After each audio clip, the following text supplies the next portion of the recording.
بسم الله الرحمن الرحیم. د خبرونو سرچینې له افغان دارالعلوم او دارالاحناف مدرسې له محتممانو سره د مولوي عبدالکبیر لیدنه، د مالیې وزارت او نړیوالې ډیپورټ کمپنۍ ترمنځ د هیواد د بندرونو د عصري کېدو او تجهیز قرارداد لاسلیک، او د یونان د کریټ ټاپو ته نږدې په یوې کښتۍ کې د 18 مهاجرو مړي موندل. ولې مهربان خدای په سپېڅلي نامه درنو سلام د نن ورځ خبرونو ته ښه راغلاست. نن یکشنبې د روان کال د لندۍ 14مه نیټه ده. ځاځي همدا بشپړ خبرونه دي. مولوي عبدالکبیر د کډوالو او بیرته راستنېدونکو چارو وزیر د افغان دارالعلوم او د دارالاحناف مدرسې له محتممانو سره وکتل.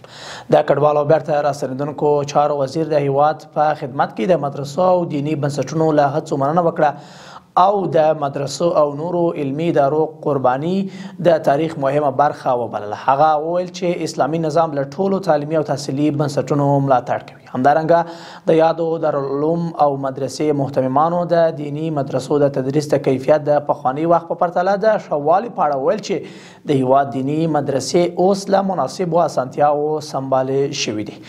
هغه زیاته کړې ده چې اسلامي امارت په هڅو هر کال زرګونه ځوانان له دیني مرکزونو فارغېږي او د ټولنې خدمت ته وړاندې کیږي. د مالیې وزارت او ډیپورټ نړیوال شرکت ترمنځ د هیواد د بندرونو تجهیز او عصري کولو تړون لاسلیک شو. د ریاست الوزرا د اقتصادي معاونیت د دفتر عمومي رئیس مفتي عبدالله اعظام د دې تړون د لاسلیک مراسمو کې ویل چې د شرط پاتې له مخې په لومړي پړاو کې به د افغانستان او ازبکستان ترمنځ د ایرتان بندر او په دویم پړاو کې به د ډیوران فرضي کرښې په اوږدو کې تورخم بندر په عصري وسایلو تجهیز او زیربنایي چارې به یې په نړیوالو معیارونو برابر شي.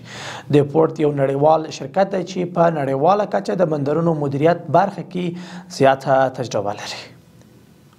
د افغاني سرې میاشتې ټولنې عمومي رئیس شیخ شهاب الدین دلاور د اروپایي ټولنې د ملکي خوندیتوب او بشري مرستو عمومي عملیاتي رئیس اندریاس پاپا سره کتلې دي. د افغاني سرې میاشتې ټولنه وایي چې په دې کتنه کې ښاغلي دلاور له اروپایي ټولنې وغوښتل چې د ژمي د رسېدو سره په افغانستان کې د زیانمنو او راستنو شویو ملاتړ وکړي. ورته مهال د اروپایي ټولنې د بشري مرستو عمومي عملیاتي رئیس دا څرګند کړ چې په افغانستان کې به له اړمنو سره خپلو مرستو څخه دوام ورکړي.